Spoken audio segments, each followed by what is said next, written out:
as they prepare to jump into the open sea.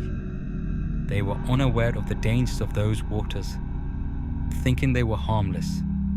The first boy jumps in, and everything seems to be fine, but until his friends warn him of something terrifying.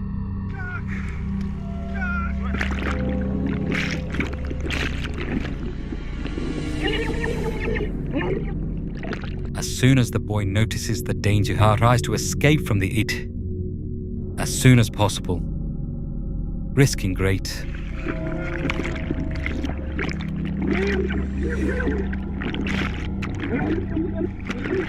After coming very close to death, the boy manages to escape from the shark and reach safety.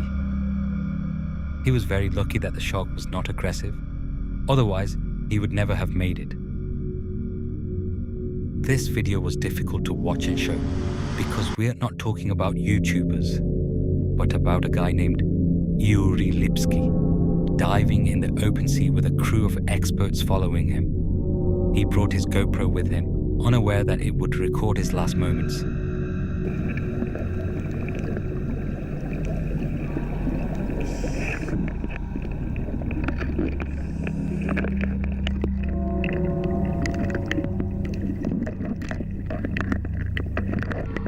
We can see how Yuri doesn't follow the experts and decides to go down alone, exploring, convinced that nothing bad can happen.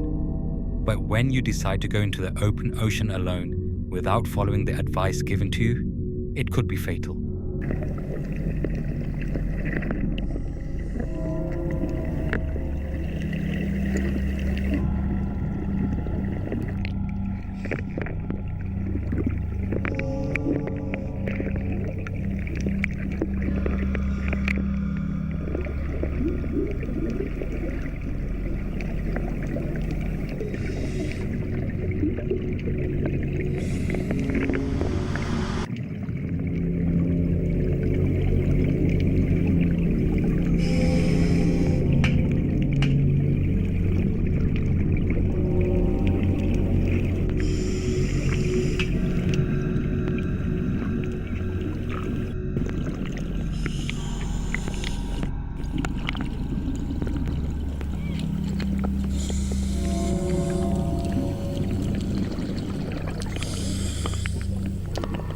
From this point on, Yuri begins to have problems with oxygen. His equipment prevents him from ascending, and he sinks deeper and deeper into the ocean depths. Why? The reason is that he's suffering from nitrogen narcosis, which causes the brain to become intoxicated and confused, leading to incorrect or illogical decisions. In fact, we see in the video how Yuri removes his respirator and begins to stop breathing, eventually dying.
Panic sets in.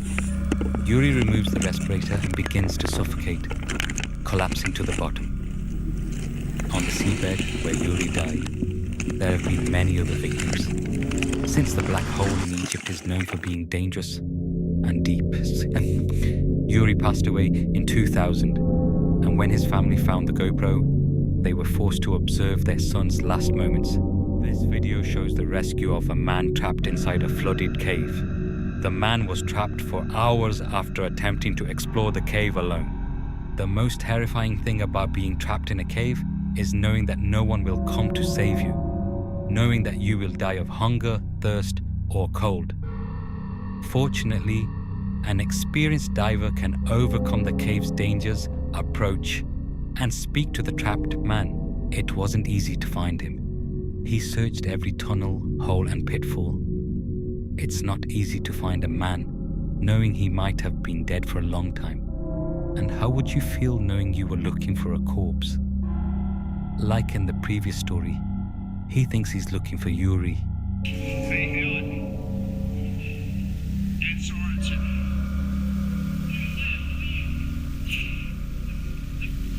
How are you feeling for the warmth and everything? Okay. Let's get out of here and go have something to eat. And the only problem is, when we get on my line, be real careful not to knock that off or we're in big trouble. Josh manages to find the man, who seems very calm.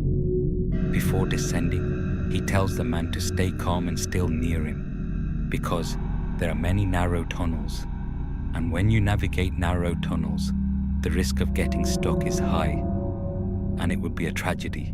They managed to climb back up and save themselves. The man had spent a good 6 hours there in the dark. The question the man didn't want to answer was, why would he go into a cave alone without the right equipment?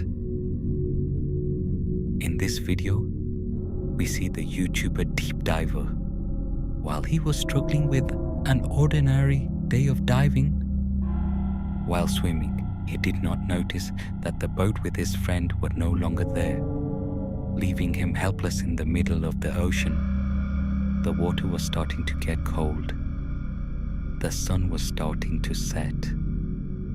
And my friends, many of us here would have died of fear, not of drowning.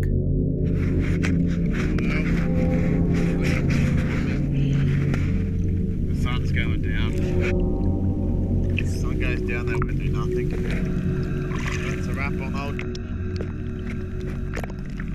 I guess.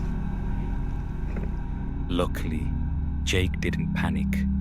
In fact, he realized that panicking would only make the situation worse.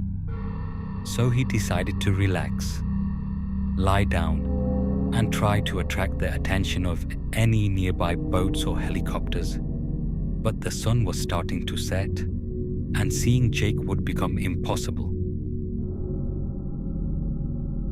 The worst part was that Jake was starting to get tired, and you can't stay calm in the open sea, especially in shark-infested waters. There were many fears. The coast was 15 kilometers away from Jake, and there was no one around to save him. What would you do in this situation? Would you be able to stay calm? Or would you panic? In any case, we'll soon find out Jake's fate. There's a plane coming back. There's a rescue boat way over there. Helpful. The sea salt was also making him dehydrated, and in that situation, that's the most dangerous thing that can happen. In a certain sense, it's as if the sea was starting to eat you alive. Too many hours have passed since Jake found himself in this situation. But then a boat finally seems to see him and rushes to rescue him. Fortunately, Jake didn't suffer any injuries, just a little stress and dehydration.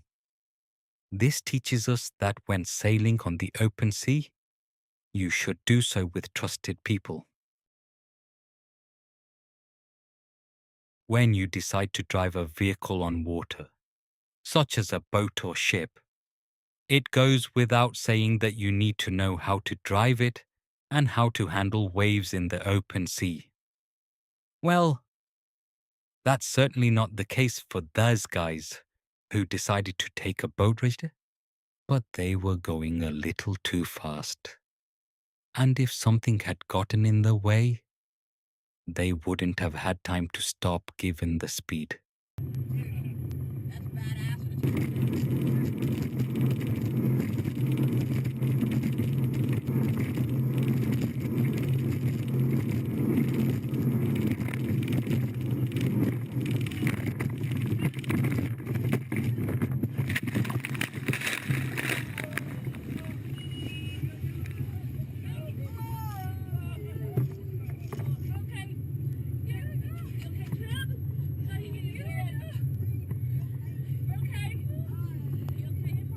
the boat went out of control, and the man was unable to control it and was thrown violently onto the boat, causing a severe head injury.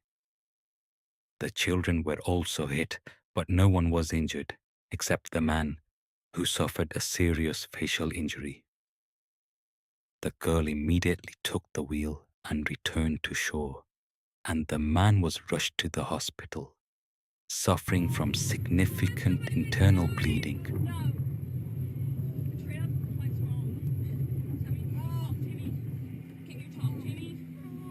Can you talk, Jimmy?